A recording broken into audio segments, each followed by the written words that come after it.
नमस्कार, जय हिंद, वंदे मातरम। दोस्तों, स्वागत है आप सभी का ज्ञानदीप गुरुकुल प्लेटफॉर्म में। This is Rajeev Ranjan from Gyandeep Gurukul.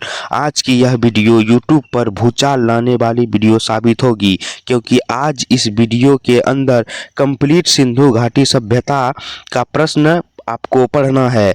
एकमात्र वीडियो में फोकस होकर पढ़ लीजिएगा और कोई भी एग्ज़ाम क्रैक कर डालिएगा। हर बहन, हर भाई, हर शेर, हर शेरनी से कहना चाहेंगे, अधूरी ज्ञान नहीं लेना चाहिए। जितना पढ़ना है उतना ईमानदारी से पढ़ना है, सब कुछ पढ़ना है। हम अपना वीडियो को स्टार्ट करते हैं। तो हमारा जो है पहला प्रश्न है, सिंधु घाटी सभ्यता का प्रमुख नगर कौन था? तो आपको बताना है जो सिंधु घाटी सभ्यता है उसका प्रमुख नगर कौन था। तो इसका आंसर हो जाएगा ए नंबर, मोहनजोदाड़ो। ये राइट आंसर हो जाएगा ए नंबर सही। मोहनजोदाड़ो जो है सिंधु सभ्यता का प्राचीन नगर था। तो चलते हैं अगले प्रश्न की ओर। अगला प्रश्न है हमारा, सिंधु घाटी सभ्यता की लिपि कैसी थी? तो आपको बताना है सिंधु घाटी की जो सभ्यता थी उसकी लिपि कैसी थी। तो आप सब जानते हैं कि सिंधु घाटी का जो सभ्यता है उसका लिपि है चित्रलिपि। तो 2 नंबर का हमारा आंसर हो जाएगा सी नंबर। 2 नंबर का हमारा आंसर राइट सी नंबर हो जाएगा। अब चलते हैं अगले प्रश्न की ओर। अगले प्रश्न है हमारा 3 नंबर। 3 नंबर प्रश्न है, सिंधु घाटी सभ्यता के लोग किस धातु से परिचित नहीं थे? तो आप सब जानते हैं कि सिंधु घाटी के जो सभ्यता के लोग थे वो लोहा धातु से परिचित नहीं थे। तो हमारा 3 नंबर का आंसर हो जाएगा लोहा, सी नंबर राइट आंसर। अब चलते हैं अगले प्रश्न की ओर। अगला प्रश्न है हमारा, नृत्य करती बालिका की मूर्ति किस धातु की बनी थी? तो आपको बताना है नृत्य करती बालिका की जो मूर्ति थी वो किस धातु की बनी हुई थी। तो 4 नंबर का हमारा यहाँ हो जाएगा कांसा, यानी कि बी नंबर राइट आंसर। कांसा की जो मूर्ति थी वो नृत्य करती बालिका की बनी हुई थी। तो अगले प्रश्न की ओर चलते हैं। अगला प्रश्न है, मोहनजोदाड़ो का अर्थ क्या है? तो आपको बताना है मोहनजोदाड़ो का अर्थ क्या है। तो मोहनजोदाड़ो का जो अर्थ है वो मृतकों का टीला है। तो 5 नंबर का हमारा राइट आंसर हो जाएगा ए नंबर, मृतकों का टीला। अब चलते हैं अगले प्रश्न की ओर। अगला प्रश्न है हमारा, सिंधु सभ्यता का बंदरगाह नगर कौन था? तो सिंधु घाटी सभ्यता का जो बंदरगाह है वह कौन सा नगर में था? तो बंदरगाह लोथल में था। तो 6 नंबर का राइट आंसर ए नंबर हो जाएगा लोथल। अब अगले चलते हैं अगले प्रश्न की ओर। 6 नंबर 7 नंबर हमारा प्रश्न है। 7 नंबर प्रश्न है, सिंधु सभ्यता के प्रमुख पशु कौन था? सिंधु सभ्यता का जो प्रमुख पशु है वह हम जानते हैं कि एक सींग वाला जो बैल है वो वहाँ का प्रमुख पशु है। तो 7 नंबर का राइट आंसर डी नंबर हो जाएगा, एक सींग वाला बैल। अब चलते हैं अगले प्रश्न की ओर। 8 नंबर।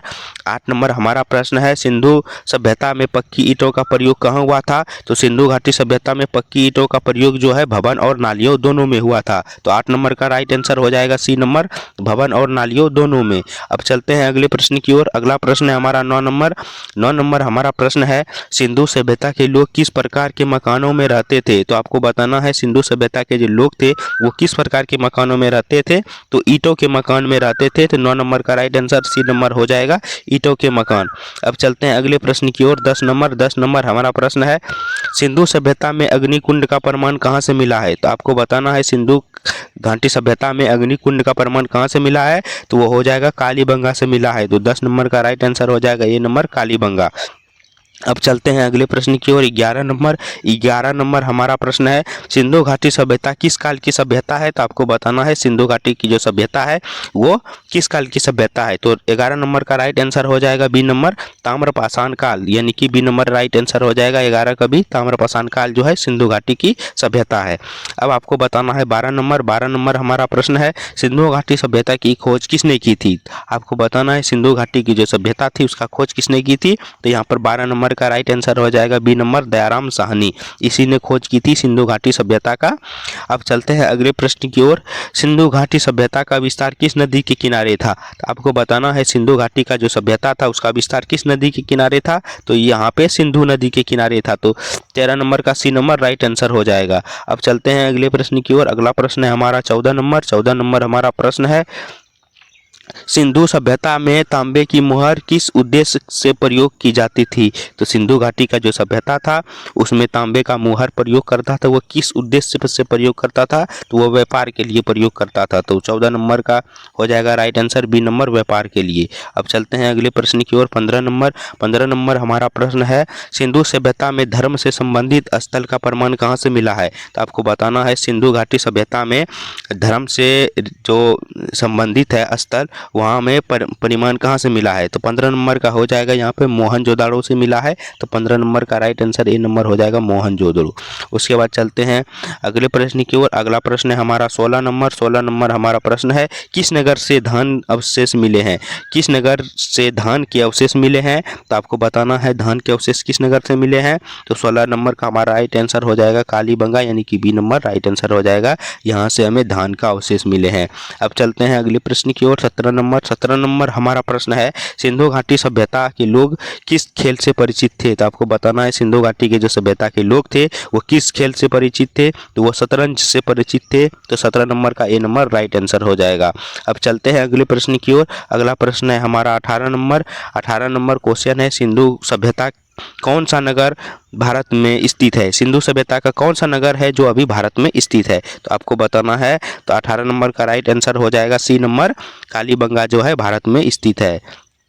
अब चलते हैं अगले प्रश्न की ओर। अगला प्रश्न है, सिंधु सभ्यता में सबसे बड़ा स्थल कौन सा है? सिंधु सभ्यता में सबसे बड़ा स्थल जो है यहाँ पे हो जाएगा 19 नंबर का बी नंबर राखीगढ़ी। ये सबसे बड़ा स्थल है सिंधु सभ्यता का। तो यहाँ पे बी नंबर आंसर राइट हो जाएगा। अब चलते हैं अगले प्रश्न की ओर। अगला प्रश्न है, सिंधु सभ्यता के लोग किस धातु से परिचित नहीं थे? तो आपको पहले भी बताए थे सिंधु सभ्यता के जो लोग थे वो लोहा धातु से परिचित नहीं थे। तो 20 नंबर का सी नंबर राइट आंसर हो जाएगा लोहा।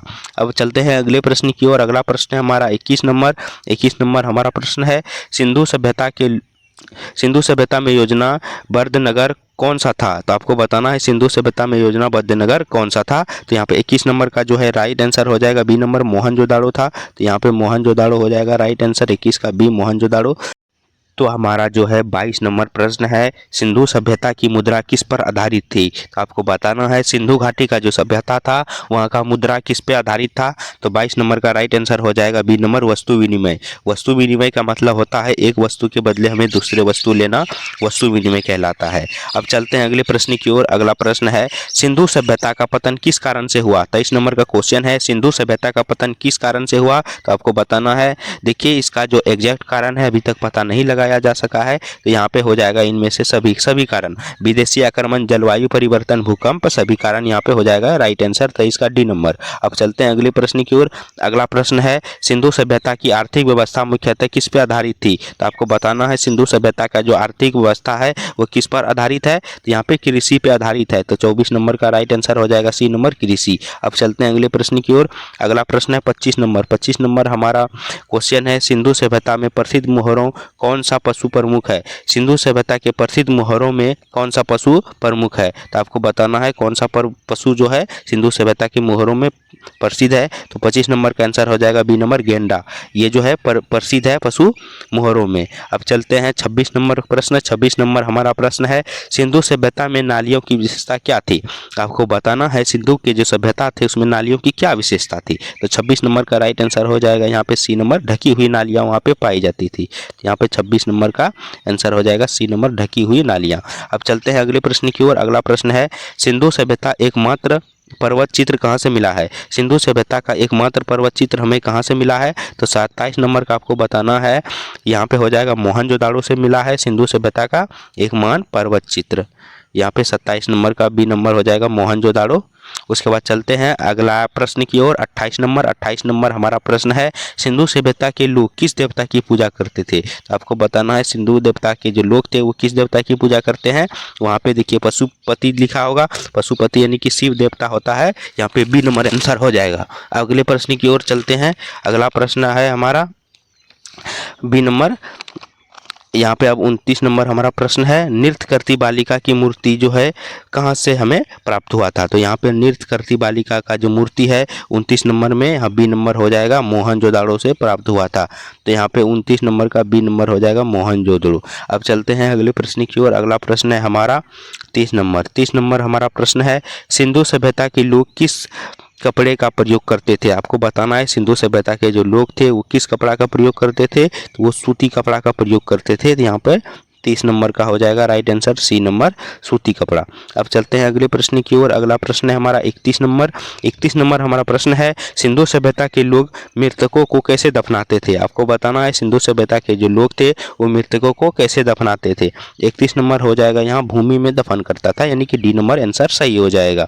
अब चलते हैं अगले प्रश्न की ओर। अगला प्रश्न है हमारा 32 नंबर। 32 नंबर हमारा प्रश्न है मोहनजोदड़ो के महान स्नानगार की लंबाई कितनी थी। आपको बताना है मोहनजोदड़ो में जो स्नानगार थी उसकी लंबाई कितनी थी। यहाँ पे 32 नंबर का हमारा आंसर हो जाएगा सी नंबर 10.8 मीटर थी। तो यहाँ पे राइट आंसर सी नंबर हो जाएगा 10.8 मीटर। अब चलते हैं अगले प्रश्न की ओर। अगला प्रश्न है हमारा 33 नंबर। 33 नंबर हमारा प्रश्न है सिंधु सभ्यता की अर्थव्यवस्था मुख्यतः किस पर आधारित थी। आपको बताना है सिंधु सभ्यता के जो अर्थव्यवस्था है यानी कि वहाँ का इकोनॉमी जो है वो किस पे आधारित थी। तो 33 नंबर का हमारा हो जाएगा बी नंबर कृषि पे, यानी कि वहाँ के लोग कृषि ही करते थे, उस पे आधारित था वहाँ का अर्थव्यवस्था। तो 33 नंबर का बी नंबर हो जाएगा कृषि। अब चलते हैं अगले प्रश्न की ओर। अगला प्रश्न है हमारा सिंधु सभ्यता में किस स्थल से सूती वस्त्र का प्रमाण मिला है। आपको बताना है सिंधु सभ्यता में किस स्थल से सूती वस्त्र का प्रमाण मिला है। तो यहाँ पे हो जाएगा 34 का मोहनजोदाड़ो, यानी कि सी नंबर आंसर राइट हो जाएगा मोहनजोदाड़ो, यही समय मिला है सूती वस्त्र का प्रमाण। अब चलते हैं अगला प्रश्न की ओर। अगला प्रश्न है 35 नंबर। 35 नंबर प्रश्न है सिंधु सभ्यता का सामाजिक जीवन कैसा था। तो आपको बताना है सिंधु सभ्यता का जो सामाजिक जीवन था वो कैसा था। यहाँ पे 35 नंबर का राइट आंसर हो जाएगा बी नंबर, यहाँ पे संयुक्त परिवार, यहाँ राइट आंसर बी नंबर। अब चलते हैं अगले प्रश्न की ओर। 36 नंबर। 36 नंबर हमारा प्रश्न है किस स्थल से जल निकासी का उत्कृष्ट व्यवस्था मिली है।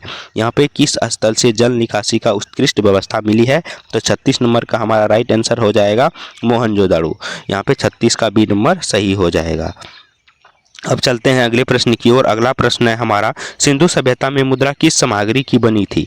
आपको बताना है सिंधु सभ्यता जो थी वहाँ का मुद्रा किस सामग्री की बनी हुई थी, यानी कि क्या चीज़ का वहाँ का मुद्रा जो है बना हुआ था। तो 37 नंबर का राइट आंसर हो जाएगा सी नंबर पत्थर का बना हुआ था वहाँ का मुद्रा, राइट आंसर सी नंबर। अगला प्रश्न की ओर चलते हैं 38 नंबर। 38 नंबर हमारा प्रश्न है सिंधु सभ्यता का प्रमुख खाद्यान्न क्या था। वहाँ आपको बताना है सिंधु सभ्यता का जो प्रमुख खाद्यान्न वो क्या था। तो यहाँ पे जौ था। तो 38 नंबर का हो जाएगा राइट आंसर ए नंबर, यहाँ पे जौ। अब चलते हैं अगले प्रश्न की ओर। अगला प्रश्न है हमारा 39 नंबर।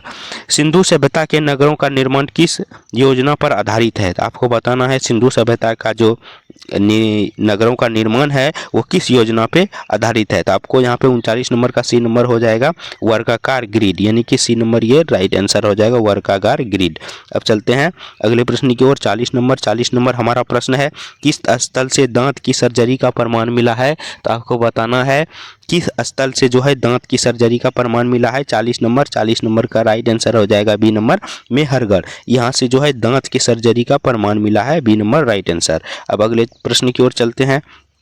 अगला प्रश्न है सिंधु सभ्यता में किस धातु की अधिकता थी। सिंधु सभ्यता में जो है किस धातु की अधिकता थी। तो 41 नंबर का हो जाएगा यहाँ पे सी नंबर तांबा की अधिकता थी। तो यहाँ पे राइट आंसर हो जाएगा 41 का सी, तांबा की जो है बहुत अधिकता थी, यहाँ पे तांबा हो जाएगा। अब चलते हैं अगले प्रश्न की ओर।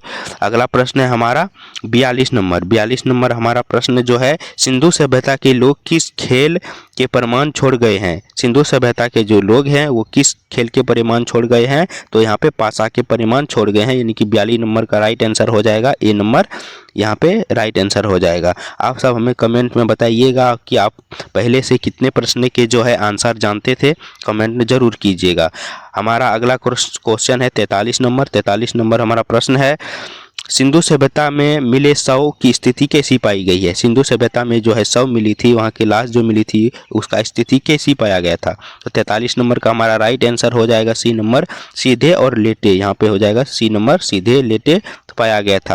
अब चलते हैं अगले प्रश्न की ओर। अगला प्रश्न है हमारा 44 नंबर। 44 नंबर जो है प्रश्न है सिंधु सभ्यता का प्रमुख लक्षण क्या है। तो आपको यहाँ पे बताना है सिंधु सभ्यता का जो है प्रमुख लक्षण वो क्या है। तो स्थापत्य कला जो है वहाँ का प्रमुख लक्षण है, यहाँ पे 44 का बी नंबर हो जाएगा आंसर। अब चलते हैं अगले प्रश्न की ओर। 45 नंबर हमारा प्रश्न है, सिंधु सभ्यता का प्रमुख व्यापारिक भागीदारी कौन था। आपको बताना है सिंधु सभ्यता का जो प्रमुख व्यापारिक भागीदारी था वो कौन था। तो 45 नंबर का राइट आंसर हो जाएगा सी नंबर, सुमेर था। यहाँ पे सी नंबर जो है इसका राइट आंसर हो जाएगा, सुमेर। अगले प्रश्न की ओर चलते हैं। अगला प्रश्न है 46 नंबर हमारा प्रश्न है, सिंधु सभ्यता के जो लोग थे वो किस धातु के मिश्रण बना लेते थे। आपको बताना है 46 नंबर में कि वो वहाँ का जो सिंधु सभ्यता का जो लोग थे वो किस धातु का मिश्रण बना लेते थे। तो वह कांसा का मिश्रण बना लेते थे। तो 46 का बी नंबर राइट हो जाएगा। अब चलते हैं प्रश्न 47 की ओर। 47 नंबर हमारा प्रश्न है, किस स्थल पर अनाज भंडारण गृह मिला है। यानी कि अनाज रखने का जो जगह है वो हमें कहाँ से मिला है। तो 47 नंबर का राइट आंसर हो जाएगा ए नंबर, हड़प्पा से मिला है। तो यहाँ पे ए नंबर राइट हो जाएगा, हड़प्पा। उसके बाद चलते हैं अगले प्रश्न की ओर। अगला प्रश्न है हमारा 48 नंबर। 48 नंबर जो प्रश्न है, सिंधु सभ्यता में देवी माँ की पूजा किस रूप में की जाती थी। तो सिंधु सभ्यता में देवी माँ की पूजा होती थी, वो किस रूप में होती थी। तो मातृ देवी के रूप में पूजा होती थी, या अर्थात धरती माँ के रूप में पूजा वहाँ का लोग करते थे। यहाँ पे मातृ देवी हो जाएगा। अब चलते हैं अगले प्रश्न की ओर। 49 नंबर हमारा प्रश्न है, किस स्थान से बैलगाड़ी की मूर्ति मिली है। आपको बताना है कि किस स्थान से बैलगाड़ी की जो है मूर्ति मिली है। तो मोहनजोदाड़ो से मिली है। तो यहाँ पे डी नंबर हो जाएगा 49 का डी, मोहनजोदाड़ो। अब चलते हैं लास्ट प्रश्न की ओर। 50 नंबर हमारा 50 नंबर प्रश्न है, सिंधु सभ्यता की लिपि किस दिशा में लिखी जाती है। तो आपको बताना है सिंधु सभ्यता की जो लिपि है किस दिशा की में लिखी जाती है। तो वो दाएं से बाएं की ओर लिखी जाती है, अर्थात ए नंबर आंसर हमारा सही हो जाएगा। आपको जो है बता दें कि अगर आपको वीडियो पसंद आया हो तो चैनल को सब्सक्राइब करें, वीडियो को लाइक करें और दोस्तों के साथ शेयर करें। हम आपके लिए इसी तरह का ऑब्जेक्टिव वीडियो इतिहास का लाते रहेंगे। तो चलते हैं, अब मिलते हैं अगले वीडियो में, तब तक के लिए जय हिंद।